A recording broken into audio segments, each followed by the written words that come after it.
بسم اللہ الرحمن الرحیم۔ آج کل الیکٹرانک میڈیا پہ ہمارے ایک دوست غامدی صاحب اپنے نت نئے افکار پیش کرتے رہتے ہیں۔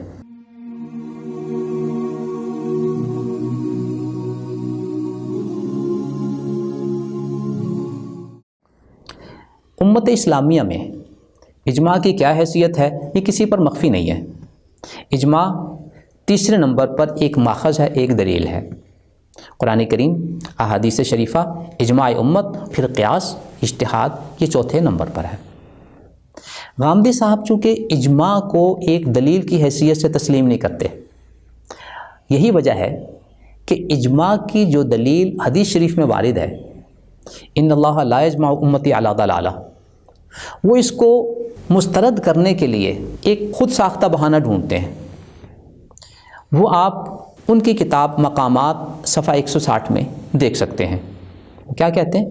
یہ اگرچہ ایک کمزور روایت ہے اور اسی بنا پر حدیث کی امہات کتب یعنی بخاری، مسلم اور موطا میں سے کسی میں جگہ نہ پا سکی، صفحہ 160۔ لیکن آپ کو تعجب ہوگا کہ اسی کتاب مقامات کے صفحہ 165 پر وہ جو کچھ لکھتے ہیں وہ ان کے اس موقف کو مسترد کر دیتا ہے۔ یہ حوالہ بھی آپ سکرین پہ ملاحظہ کر سکتے ہیں کہ وہ علامہ ناصر الدین البانی صاحب کے بارے میں لکھتے ہیں کہ انہوں نے بڑی غیر معمولی خدمت انجام دی ہے اور حدیث کی اکثر کتابوں پر اثر نو تحقیق کر کے ان کے صحیح اور سقیم کو ایک مرتبہ پھر الگ کرنے کی کوشش کی ہے۔ کیا ہی بہتر ہوتا کہ غامدی صاحب خود البانی صاحب کا موقف معلوم کر لیتے اس حدیث کے بارے میں جسے وہ نہایت کمزور قرار دے رہے ہیں، اس لیے کہ البانی صاحب خود اپنی کتاب صحیح الجامع الصغیر حدیث نمبر 1848 میں ان اللہ لا یجمع امتی علی ضلالہ کو صحیح قرار دے رہے ہیں۔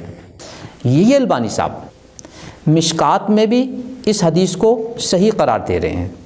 تو یہ عجیب بات نہیں ہے کہ ہمارے دوست اپنی کتاب مقامات کے صفحہ 160 پر جس حدیث کو مسترد کر رہے ہیں، کمزور قرار دے رہے ہیں، اسی کتاب کے صفحہ 165 پر جس عالم کی توثیق اور مدح سرائی کر رہے ہیں وہ عالم اس حدیث کو صحیح قرار دے رہے ہیں۔ دوسرا حوالہ ملاحظہ کیجئے، امام عجلونی حدیث کے ایک بہت بڑے عالم ہیں، وہ فرماتے ہیں کہ ان اللہ لا یجمع امتی علی ضلالہ کے بارے میں کہ الحدیث مشہور المتن، یہ حدیث اپنے متن کے اعتبار سے مشہور ہے، وَلَهُ أَسَانِيدُ كَثِيرَةٌ، اور اس کی بہت ساری سندیں ہیں، وَشَوَاهِدُ عَدِيدَةٌ فِي الْمَرْفُوعِ وَغَيْرِهِ، مرفوع روایات میں بھی اور غیر مرفوع روایات میں بھی اس کے مختلف شواہد موجود ہیں۔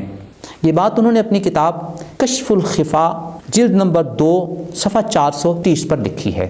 یوں آج کی گفتگو سے آپ نے یہ واضح طور پر محسوس کیا کہ ہمارے دوست غامدی صاحب نے جس حدیث کو کمزور قرار دیا اور پھر اس کے بعد البانی صاحب کی توثیق کے حوالے سے تعریف کی، وہ انہی البانی صاحب نے اس حدیث کو صحیح قرار دے دیا۔ اس سے آپ اندازہ واضح طور پر لگا سکتے ہیں کہ غامدی صاحب کے اپنے منہج میں، اپنی گفتگو میں ایک ہی کتاب کے 6 صفحوں کے اندر اندر کتنا ٹکراؤ پایا جاتا ہے۔ یہ جھلک آپ کو ان کے عمومی افکار میں بھی محسوس ہوگی۔ انشاءاللہ مختلف نشستوں میں ہم ان کے منہج کی کمزوری، ان کے منہج کا ٹکراؤ اور ان کے منہج میں جو علمی خلا پایا جاتا ہے اس کو آپ کے سامنے واضح کریں گے۔